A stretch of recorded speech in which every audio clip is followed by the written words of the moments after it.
Another month has come and gone, and I've read some comics. Let's dive right into what my favorite comics were from the past month. Let's talk The Sacrificers, number 20, written by Rick Remender with artwork by Andre Lima Araujo. This is a heartbreaking issue which is turning into a heartbreaking ending to a heartbreaking story.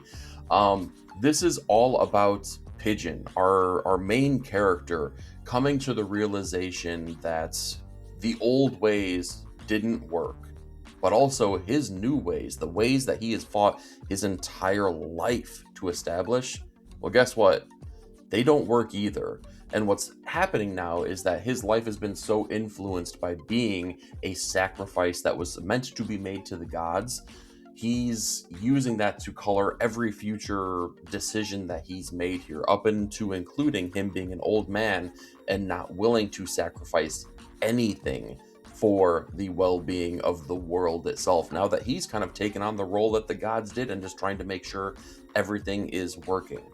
And at this point, nothing is working. And his younger sister, who was almost sacrificed herself, she's the instrument that is tearing everything down, including, the thing that very well could have saved his wife, Saluna, the daughter of one of the gods. This is the penultimate issue. It did everything to set up for an epic finale. The artwork was stupendous, and it didn't offer not even a glimmer of hope for this world. In fact, by the end of this issue, you're looking at this going, oh no, there is no way that anyone is walking away from this under any good terms whatsoever. But that also does get me excited here, because in Rick Remender fashion, he has a way of crafting an end to a story that brings you to a place maybe you didn't expect, but was so incredibly well earned. I'm ready for that ending. This issue sets it up. Sacrificers number 20 was excellent. And with my top comic of the week, we're going to talk not a comic necessarily, but a magazine with The Savage Sword of Conan number 13, primarily written by Roy Thomas with artwork by Roberto Della Torre. This was such a fun issue. This was just classic Conan through and through. And of course it was. It totally makes sense because we have Roy Thomas writing it, a classic Conan writer, coming back to the book and telling a tale that just totally worked for me. On top of that, Roberto Della Torre, who was the original artist on the very first arc of the Conan the Barbarian proper series from Titan, coming back and bringing all that classic Conan energy again, with his style being very, very reminiscent to John Buscema, who kind of defined the look and feel of Conan for a wide swath of time.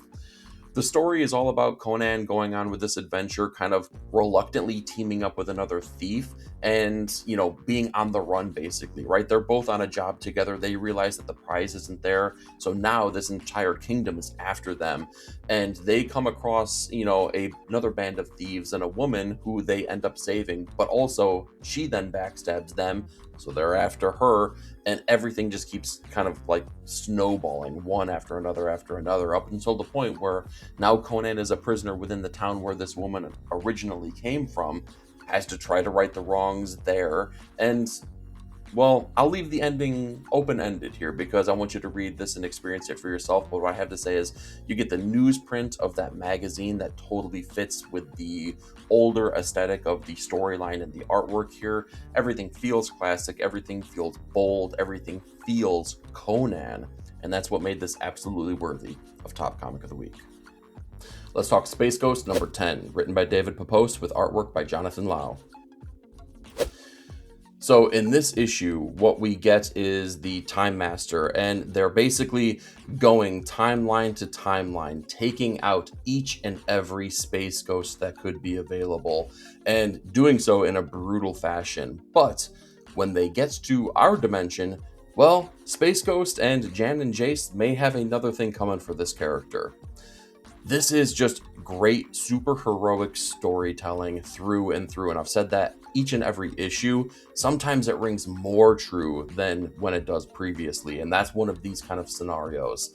What I really enjoy about this is that while the title of the book is Space Ghost, Jan and Jace are never put to the side. They are always pivotal characters in the storyline, and their character development is never anything that's put to the side either, as these characters continue to grow, continue to develop, so much so that we get, again, when we're dealing with interdimensional stuff that's happening, well, we get jumps through time and different characters and different interpretations of characters that really, really get me excited for this book.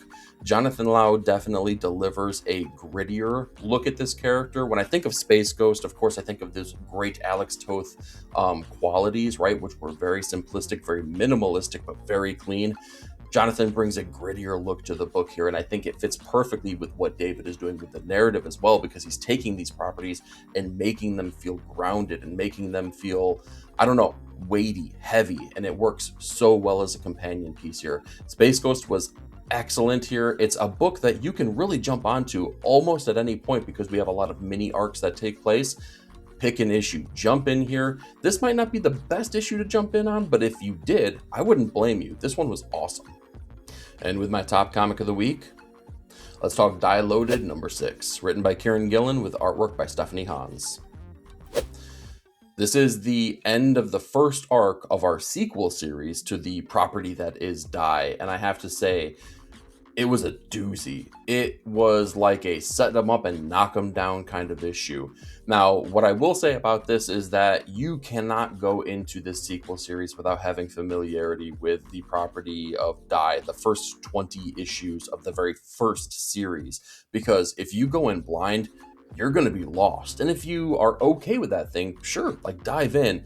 But it's like one of those things where I can guarantee you that your enjoyment of the book really hinges upon what you know about the property and the characters thus far, because there are so many mentions of characters that were in that first series that if you didn't read it, you have no idea what the resonance is behind this. But what we see is the wife of one of our main characters in the first series is meeting up and trying to put the band together, right? The premise of the Die universe, which is like a Dungeons and Dragons type world that you are very literally drawn into, like Jumanji.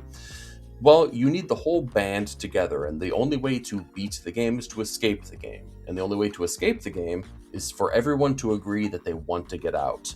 Seems like an easy premise, doesn't play out that way whatsoever, because sometimes this world could be better than the real world that these people inhabit. And what we're seeing is that every one of these characters has some interconnectivity with a player that was in the very first game. So we've met the game master already, and we know why everyone's here. Now, what we don't know is maybe what their character motivations are. In this issue, by the end of it, you know crystal clear what their motivations are, and you know what the weighty consequences of those motivations mean too. It's a great character study on all of these people. They haven't done a lot of world building yet because we got a lot of that within that first series.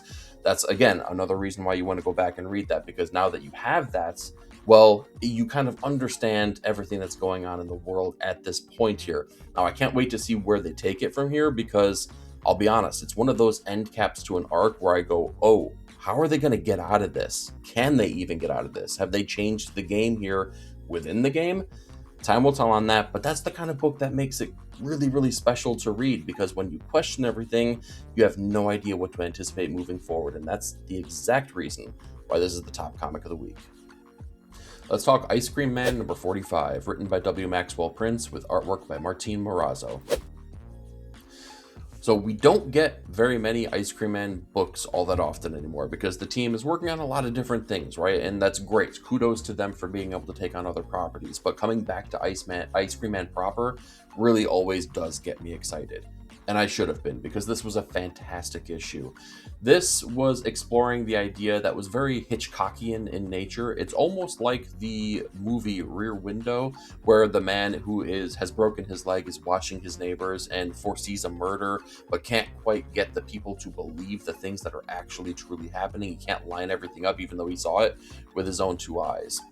We kind of get that too here, as this person is, in the same circumstances. These people watching, and he's watching this building next door and seeing all of the activities that take place, and kind of just having a narrative on how he would deal with these things and how he's perceiving just the nature of being, right? And I think that this issue has a lot of great messages about your interaction with life and how you perceive life and how you put yourself into life, right?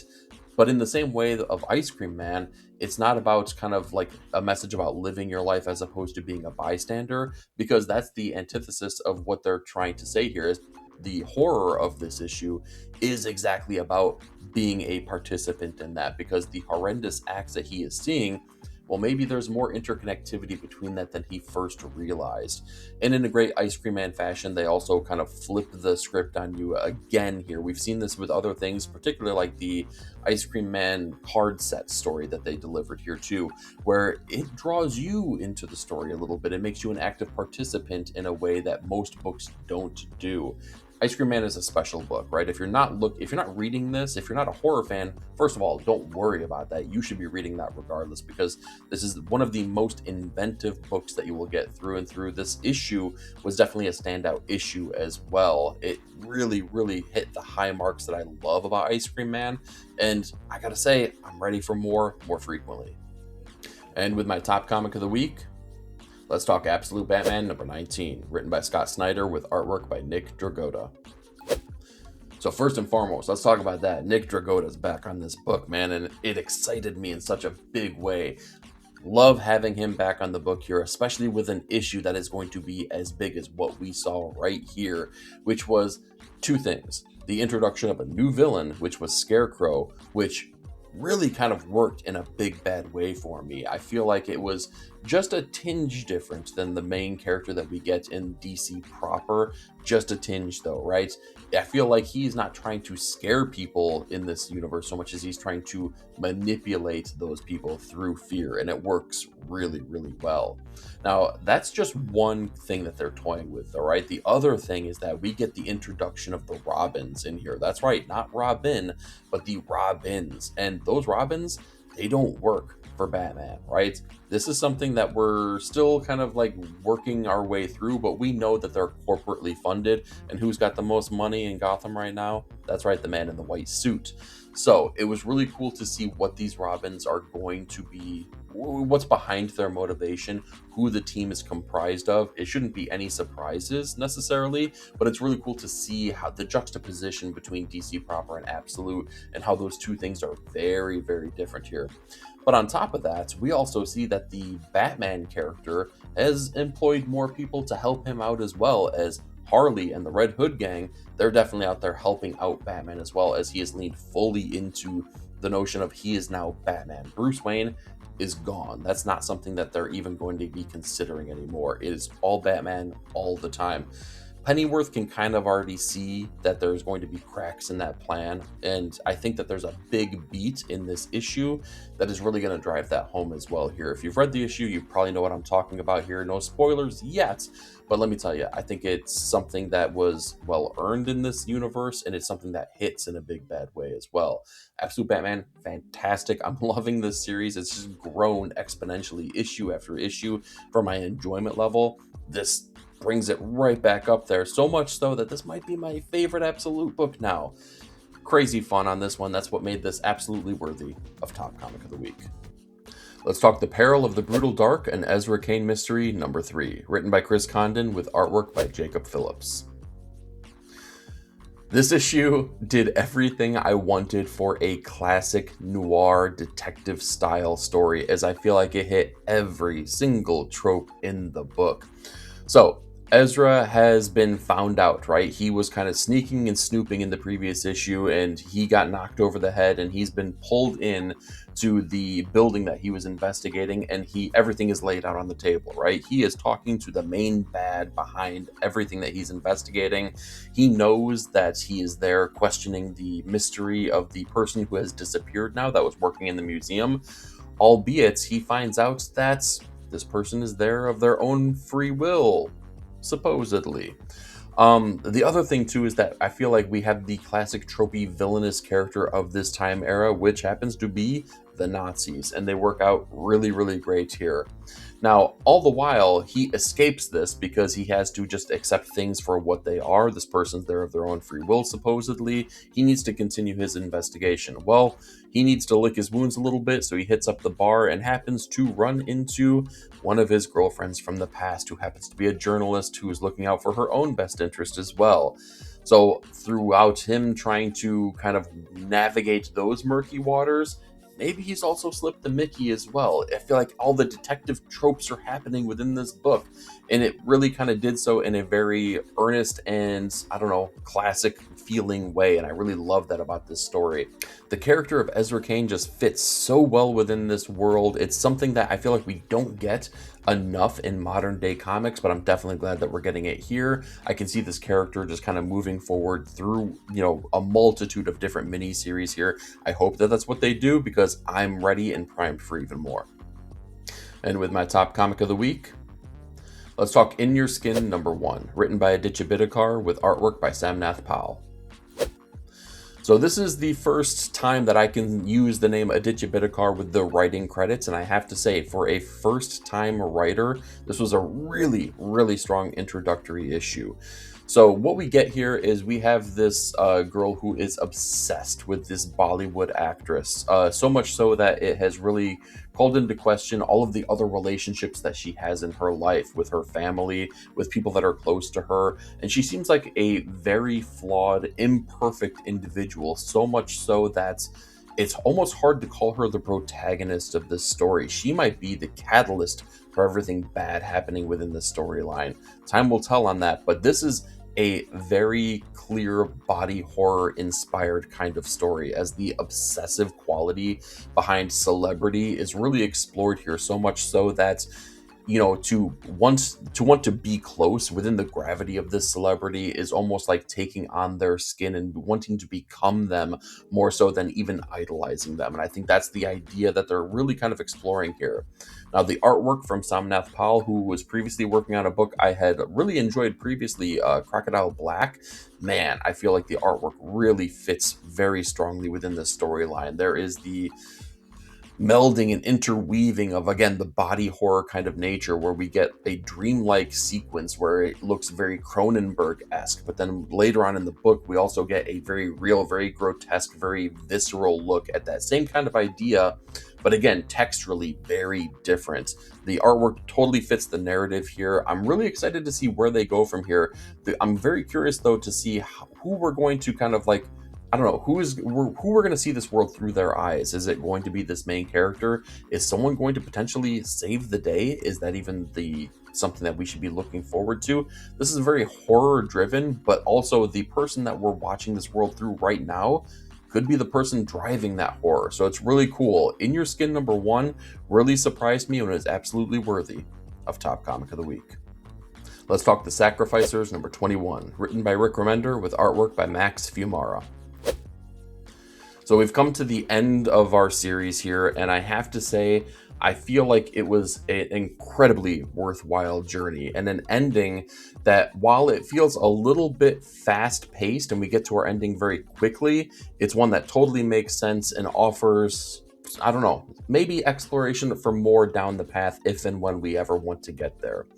So this is the story of, Pigeon, our main character, finally coming into power, finally having the ability to reshape the world and seeing how difficult that truly is. And in the end, he is forced to make decisions that kind of shine him in a different light than we've ever seen him before.